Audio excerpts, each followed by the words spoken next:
तो देखो, आज मैं पूरा आपके रेशनल नंबर का रिवीजन कर रहा हूँ और कुछ क्वेश्चन इंपॉर्टेंट अपनी तरफ से करा रहा हूँ। तो रेशनल नंबर का आप एक नोट्स बना लेंगे रेशनल नंबर के, और मैं जब भी आपसे पूछूँ रेशनल नंबर क्या होता है तो आप किस तरीके से बताएंगे, पूरा मैं आपको डिस्क्रिप्शन देता हूँ। तो देखो, नंबर्स में तीसरे नंबर का रेशनल नंबर है। हम नंबर सिस्टम पढ़ रहे हैं, तो इससे बड़े जो नंबर्स हैं, बड़े नंबर्स का मतलब होता है बड़े नंबर्स का ग्रुप। तो इससे बड़े नंबर्स का ग्रुप कॉम्प्लेक्स नंबर है, जिसमें रियल और रेशनल भी आता है। दूसरे नंबर पे आता है हमारा फार्मूला जो है CRY-W9CPT, जो मैंने बनाया हुआ फार्मूला है मेरा। तो कॉम्प्लेक्स नंबर, रियल नंबर, और थर्ड नंबर पे हम रेशनल नंबर लेते हैं।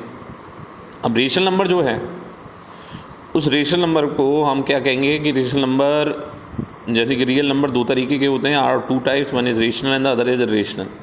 तो रेशनल नंबर तो होते हैं जो नॉन टर्मिनेटिंग, नॉन रिपीटिंग, और रेशनल नंबर दो तरीके के होते हैं। Two types of rational number are there, एक तो टर्मिनेटिंग, एक non terminating, non repeating. 1/2 terminating है, 1/3 नॉन टर्मिनेटिंग है, रिपीट करता है। 0.33 वैल्यू आएगी, तो 0.33333 इनफाइनाइट तक। तो इस वैल्यू को 0.3 बार के संग लिखेंगे। बार ऊपर यानी एक स्लैश का आप साइन लगाते हैं, उसका मतलब बार होता है, उसका मतलब पूरा रिपीट करता है, तो वो इनफाइनाइट तक जाएगा। क्लियर है। अब हम बात करते हैं रेशनल नंबर की डेफिनेशन की होगी। अब रेशनल नंबर में हम वो क्या होता है, डेफिनेशन क्या है, number which can be express in P/Q form where Q is not equal to 0। Q is not equal to 0 क्यों है? क्योंकि मैंने अभी भेजा एनी वैल्यू अपॉन 0 इनफाइनाइट हो जाएगा, जिसको डिफाइन नहीं किया जा सकता। इनफाइनाइट का मतलब होता है अनंत यानी कि इनफाइनाइट, जिसको डिफाइन अपन नहीं कर सकते। ठीक है। इनफाइनाइट का जैसे अपन कहें कि वह कोना, जैसे प्रैक्टिकली बात करें तो क्या आपने वो कोना देखा है जहाँ आकाश और पृथ्वी मिलते हैं, तो क्षितिज कहते हैं हिंदी में उसे, वो इनफाइनाइट होता है। तो इनफाइनाइट ऐसा टर्म मानकर चलते हैं मैथ्स में, जिसको अपन डिफाइन नहीं कर सकते। अब रेशनल नंबर में हमने क्या क्या पढ़ा? पहली चीज़ हमने पढ़ी थी operation of rational number, addition. तो ऐड करना आप जानेंगे, इसे प्लस कर दें। एलसीएम की ज़रूरत पड़ेगी जब रेशनल नंबर ऐड करते हैं, तब ज़रूरत पड़ती है किसकी? एलसीएम की। उसके बाद आप क्या कर सकते हैं? सब्ट्रैक्ट आप -7/8 फ्रॉम 5/8, यानी 5/8 पहले आएगा और सब्ट्रैक्ट कर रहे हैं, तो 5/8 माइनस, ब्रैकेट में लेंगे -7/8 को।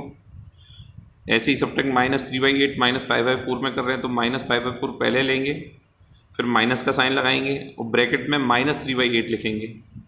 ध्यान रखना, सब्ट्रैक्ट करते टाइम आपको ध्यान रखना होता है कि माइनस का साइन भी लगाना है और ब्रैकेट में ये माइनस जो है वो लेना है, और माइनस माइनस प्लस हो जाएगा। मल्टीप्लिकेशन सिंपली आप कर देंगे। डिवीज़न क्या करते हैं, 8/3 है, इंटू जब आप करेंगे तो इंटू करेंगे तब क्या हो जाएगा, ये -20/8 इंटू 3/8 हो जाएगा। तो ये सारी ऑपरेशंस हैं, ऐड करना है आपको। मैं आपको ये होमवर्क भी दे रहा हूँ और इसका आंसर्स अपन देख लेंगे।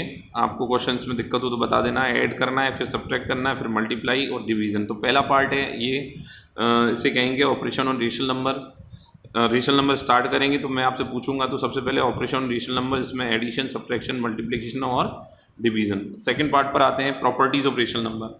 बहुत इंपॉर्टेंट प्रॉपर्टीज़ हैं, हमेशा के लिए आपको याद करनी है। प्रॉपर्टीज़ ऑन रेशनल नंबर कौन सी प्रॉपर्टी है? Closure property.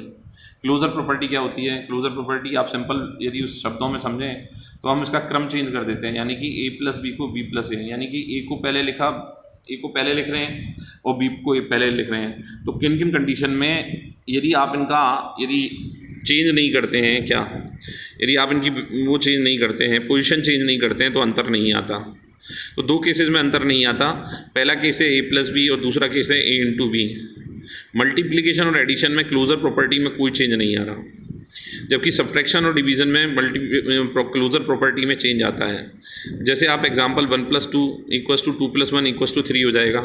1×2 = 2×1 = 2 होगा, जबकि सब्ट्रैक्शन में 1 - 2 बराबर नहीं होगा, is not equals to 2 - 1। 1 - 2 is not equals to 2 - 1। देखें हम इसका सीक्वेंस जो चेंज कर रहे हैं। ऐसे डिवीज़न में 1/2 इज़ नॉट इक्वल्स टू 2/1, क्योंकि 1/2 की वैल्यू क्या है? 0.5, वो 2/1 यानी कि 2 वैल्यू के बराबर नहीं है। तो समझे क्या इससे रिजल्ट निकला कि रेशनल नंबर की जो प्रॉपर्टीज़ हैं उसमें क्लोजर प्रॉपर्टी जो है वो एडिशन और प्रोडक्ट करते मल्टीप्लिकेशन में लगती है, is applicable in addition and multiplication, whether is not applicable in division and subtraction. अगली प्रॉपर्टी के बारे में बात करें तो एसोसिएटिव प्रॉपर्टी है।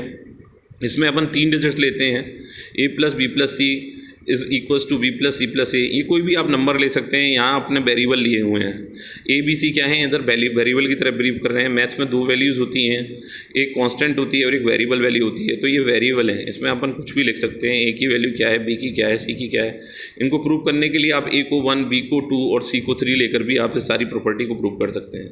तो ये एसोसिएटिव प्रॉपर्टी भी एडिशन और मल्टीप्लिकेशन में लगती है, सब्ट्रैक्शन और डिवीजन में एसोसिएटिव प्रॉपर्टी भी नहीं लगती है। आप एग्जांपल्स आराम से खुद भी कर सकते हैं। आप ए को 1 ले लें, बी को 2 ले लें और सी को 3 ले लें। तो ध्यान रहे, क्लोजर प्रॉपर्टी और एसोसिएटिव प्रॉपर्टी दोनों ही किस में लगेंगी, एडिशन और मल्टीप्लिकेशन में, जबकि सब्ट्रैक्शन और डिवीजन में ये प्रॉपर्टी नहीं लगती। तीसरी बात करते हैं, इसकी किसी प्रॉपर्टी में आता है मल्टीप्लिकेटिव आइडेंटिटी।